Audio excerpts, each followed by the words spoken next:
Good morning, class. Before we start our discussion, let's stand up and let us pray. Miss Olivar, kindly lead the prayer. Thank you, Miss Olivar. You may now take your seat. For our attendance, instead of saying present, once I call your name, you will say your favorite food. Is that clear? Okay, let's check our attendance. Alburo, Albero, Arguinoso, Balmaceda, Abarle, Pacho, Dador, Dalion, Dapul, Dumangas, Gaila, Haka, Ligaya, Liz, Lopez, Merle, Olivar, Iskal, Rapol, Rhea, Rablora, Puwado, Talavera, Yanoria, and Zeta.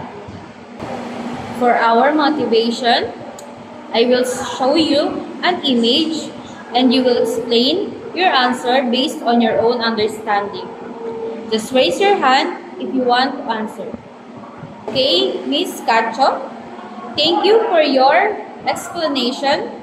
Another answer, Mr. Rhea, can you explain your understanding about octation? Thank you, Mr. Rhea. Thank you for your different perspectives, students. You are all great in expressing your opinion. For our classroom rules, first is give attention. So you must give your attention to me and focus. Second is open your heart, ear, and mind. So ibig sabihin nito, makinig kayo para mas may maintindihan kayo at may maisapuso nyo kung ano yung ating mapag-aaralan ngayon. Actively participate. So, pag may pinagawa si teacher, magpa-participate and learn independently. So, before we start our new lesson today, let's have some recap about our previous topic. What have you remembered about our previous lesson? Give me an insight. Okay? Thank you for answering. It seems that you understand our previous lesson and you are now ready to absorb new knowledge. Am I right? Okay, thank you. Before we tackle our new lesson today, let's have another activity. I will present jumbled letters and you will guess the right words. Is that clear? Okay, you know the answer? Just raise your hand. Okay, Miss Yanoria, what is the answer? Okay, that's great. The correct answer is Food and Beverage Service Department. Thank you for your cooperation.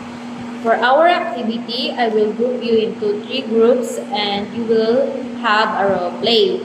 And the topic is the roles of Food and Beverage Service staff. You may send it to our Google Classroom later. And the allotted time is 5 minutes. So you may send it to Google Classroom later. For our criteria, we have the relevance to the topic, which is 40%, creativity, 40%, performance, 20%, with a total of 100%. Okay, I have here our question. First is, what is Food and Beverage Service Department? If you want to answer, just raise your hand. Okay, Mr. Dalion, kindly give me an insight. Okay, thank you. That's a good idea. How about Miss Olivar? What is Food and Beverage Service Department? Okay, thank you. Next is, why is it important to know the roles and duties of a food and beverage service staff? So, papaano? So, bakit mahalaga? So, sino gustong sumagot? So, Miss Arguinoso? Kindly give your explanation. Okay, thank you. Who wants to answer? Okay, how about Miss Jenica? Okay, thank you for your answering. So let's proceed to our lesson proper. So our topic for today is all about types of food and beverage service establishments. So ano nga ba ang ibig sabihin ng food and beverage service?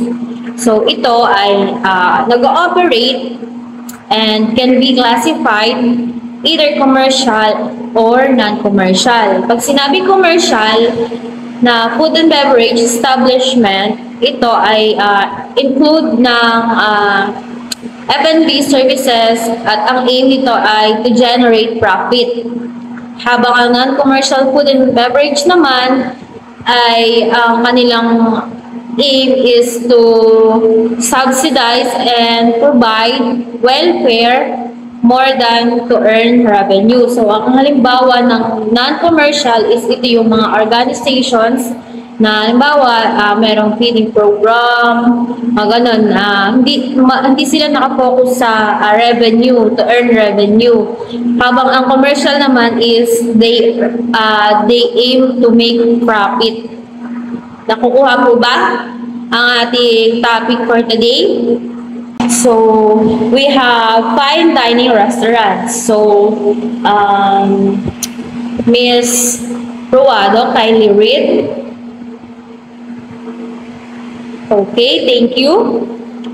So, ibig sabihin ng fine dining restaurants is these are establishments that offer very high standards in all aspects of their operations, including an extensive mean, good quality service, facilities and decor, service accompaniments, and others. Fine dining restaurants employ a well-trained and highly skilled wait staff. So fine dining restaurant, nag-offer sila ng high quality standards. And included na dito yung extensive meal. At saka yung good quality services and facilities, and door service accompaniments, and others. So, included din dito yung kanilang highly skilled wait staff. So, our next establishment is what we call casual dining restaurant. These are food and beverage establishments that serve moderately priced food in casual atmosphere. So, pag sinabing casual atmosphere, para pa din siyang fine dining restaurant, pero moderately priced. So, affordable. And then, casual dining restaurants usually provide table service and compromise a market segment between fast food and the dining establishment. So, pwede rin siyang ma-consider sa fast food, katulad ng Jollibee, Inasal, McDo, na affordable. At ang kanilang target market is, katulad sa Jollibee, ang target market nila is mga bata, bida ang saya, ganon. So, sa cafes naman, these are small social gathering places or shops that sell food and drinks. So, sa cafes, yung more on food and drinks sila. Like, halimbawa, mga coffees, mga food, halimbawa, bake shop, mga pastries, baked goods. So, yun tinatawag natin cafes. So, next is specialty restaurant. These are dining establishments that emphasizes one particular food product or one type of ethnic cuisine in its menu and marketing. So, halimbawa, that is yung chowking or mga cuisine na meron silang specific specialty para sa kanilang menu and sa kanilang marketing. Next is we have bars. So, Miss Kayla, can you read and explain and give some insight?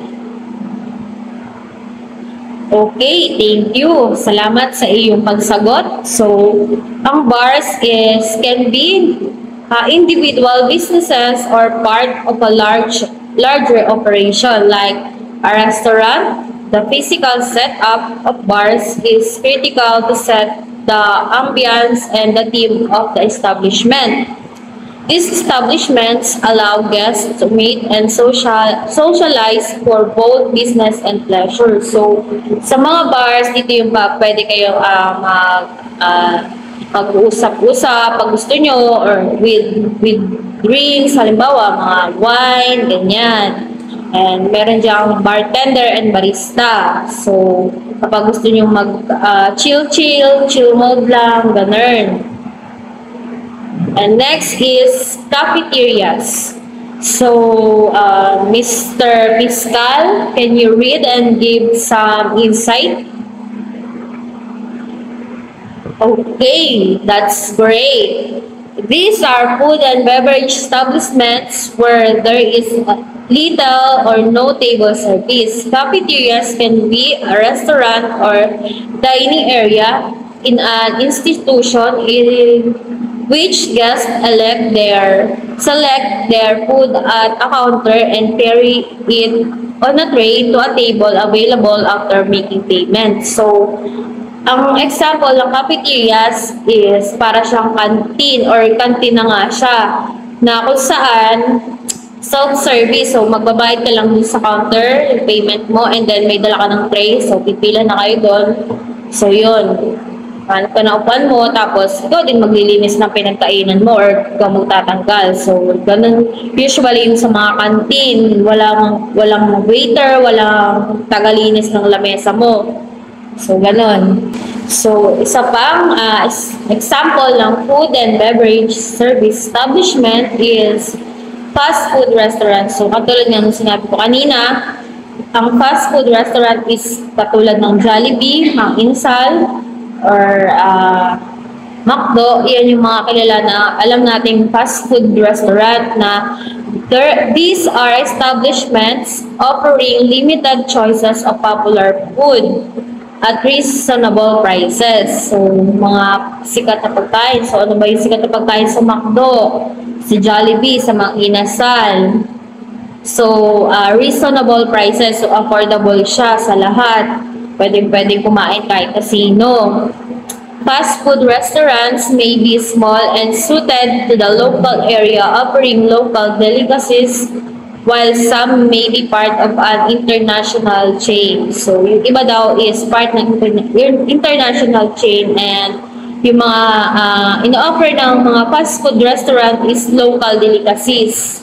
So, yung mga kilala talaga na bawa sa Jollibee, spaghetti, chicken, sante, cooked float, mga ganon. So, let's proceed to our topic 3, knowing your role as an F&B service staff. So, who wants to give their insights about this slide? Kindly raise your hand. So, Ms. Gador Ashaira, can you please read and explain your understanding to this topic? Okay, thank you. Tama po ang iyong sinabi. How about anyone or how about other hand? Mr. Rhea? Okay, thank you. Knowing your role as an F&B service staff. So, to be able to do your duties properly, you must understand your role in the organization. So, para magawa po natin ng maayos ang ating tungkulin bilang food and beverage service staff, kailangan alam natin or naiintindihan natin yung gagampanan natin sa isang organization. So, halimbawa, tayo ay nagtatrabaho sa McDo or sa restaurant, sa mga fine dining restaurant. So, ano na nga ba yung mga roles ng mga staff? Dapat alam natin yon. Here are some ways to help you know your duties and responsibilities as a food and beverage staff. So, sa topic na ito, malalaman natin kung ano ba nga ba yung mga duties and responsibilities ng isang staff bilang food and beverage service staff. Sa organizational structure. So, Miss Yanoria, kindly please read and give some insight. Okay, thank you. This refers to how members are situated in an organization.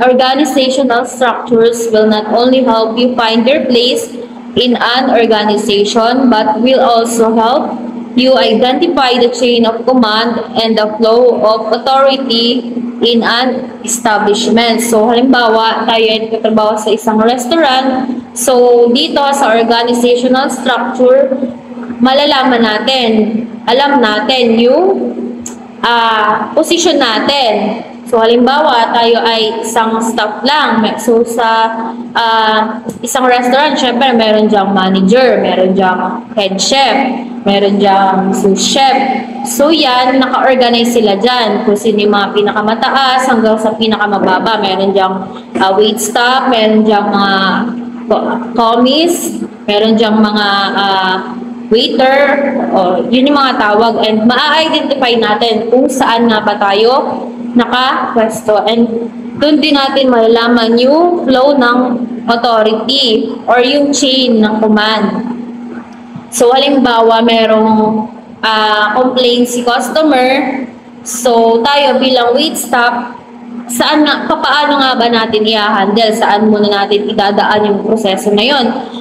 Sasabihin ba natin sa kaibigan natin, sa kapwa wait staff natin, o sasabihin natin sa head chef, o sasabihin natin sa supervisor, or sa manager? So, ganun. Malalaman natin yung chain of command. So, bago makarating sa pinakamataas, so, kailangan solusyonan muna natin yung isang problema sa mababa, or ilalapit muna natin sa mas nakakaalam para maayos. Kaya tinawag na organizational structure. Next is contracts and job description. So, a contract is a written document that states the description of your job, the scope of your responsibilities, and the terms of your employment. This is usually provided by your employer before your start of working. Other than your main responsibilities, there may be times when you are required to perform other side duties as deemed necessary. So, sa contracts and job description, dito natin makikita yung state ng ating job, or doon natin makikita, mababasa, ano nga ba yung mga pag nagsasign tayo ng contract, syempre dapat alam natin kung hanggang saan, kung ano yung mga karapatan natin sa employee. So, doon naka-state yung scope of your responsibilities. So, ano nga ba yung mga responsibilidad mo bilang staff. And terms of employment. So, meron tayong, halimbawa, 6 months, probationary, regular, part-time. Doon naka-indicate yung inyong details. This is usually provided by your employer before you start working. So, yung mga employer ang nagpo-provide nito sa mga employee or sa mga applicants o yung mga natanggap na. At bago nila pirmahan yon, kailangan basahin muna nila, kasi kapag pumirma sila, ibig sabihin, nag-a-agree sila dun sa kanilang usapan or dun sa contract na napag-usapan. So, dapat bilang employee, alam natin yon. And, meron ding times daw na, halimbawa, hindi mo naman trabaho pero kailangan kasi halimbawa kulang sa manpower, gano'n, na ikaw yung nandyan, may mga possible na gano'n yung mangyari. Next is on-the-job training. OJT or on-the-job training will let you familiarize yourself with the function of each staff or each department and the processes inside the organization through hand-on work experience.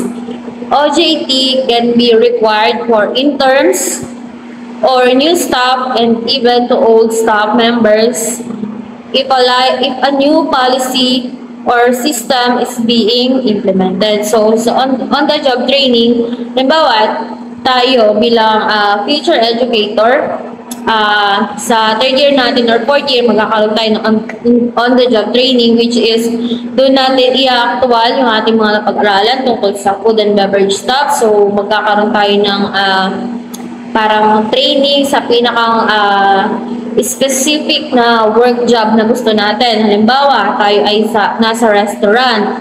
So, bilang wait staff, ano nga ba yung mga kailangan natin gagawin doon? Ano yung mga responsibilidad na nakaatang sa atin? So, yun, dapat natin i-consider. So, dito naman sa SOPs, policies, and manuals, these are set of instructions that indicate the appropriate actions to be undertaken for any possible workplace situation. SOP may be set by the establishment and influenced by practices in the industry and sometimes policies implemented by concerned government agency. So, dito naka-indicate din yung mga policies ng isang company, ng isang establishment para merong rules and regulation na susundin yung mga employee. And pwede din itong i-implement concerned by government agencies. So, yun, doon naka-indicate, and yung manuals din kung paano gagamitin. So, dito naman sa daily task sheets, direct request and observation.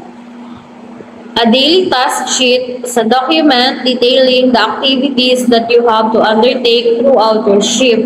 So, sa daily task sheet, naka-indicate doon kung ano yung mga dapat mong gawin sa araw na yon.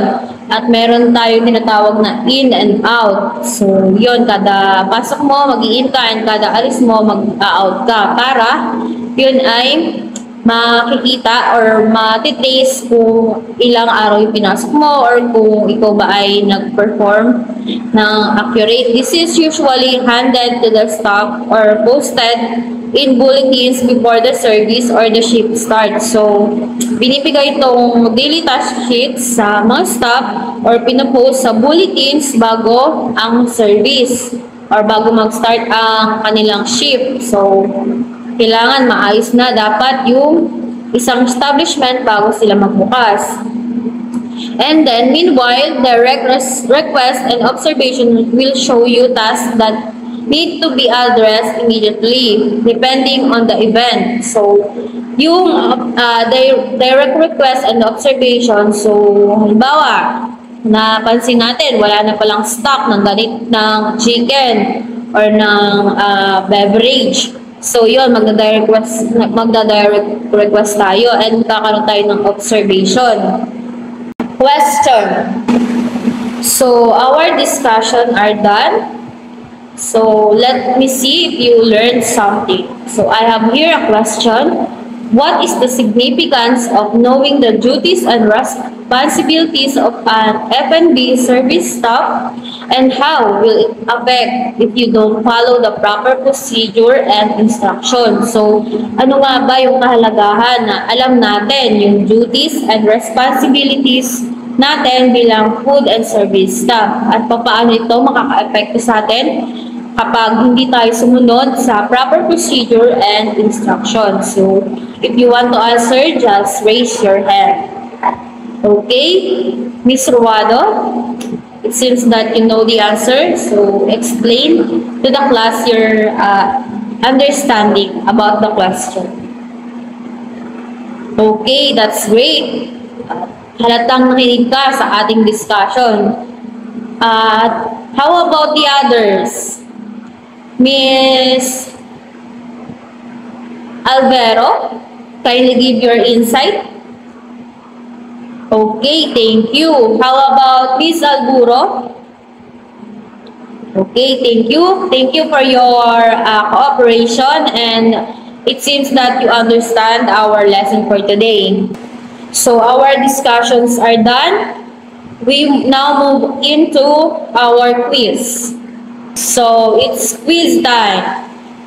1 to 5 lang to. Kindly send it to our Google Class also, our quiz, in a form of Google form. I will send it to you and you will answer it before 11:59. You may pass it. So, these are the questions of your quiz. What is potential hazard of not knowing the rules of food and beverage service staff? Next, what is a potential hazard of not knowing the rules of food and beverage service staff? Next, if a server is unaware of their specific role, what might be a direct consequences? What could be a safety risk if kitchen staff are not clear on their roles? So next, how might not knowing staff roles affect inventory management? And lastly, what is a possible result of a bartender not understanding their role?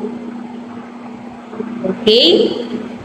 For your assignment, make an infographics about promoting teamwork and leadership in workplace as an F&B staff. So, isasend nyo din to sa Google Class and I will send to you your deadline. So our discussions are done. I hope you are doing well and I hope you learned something and you take it as your new learning experience. Thank you and God bless.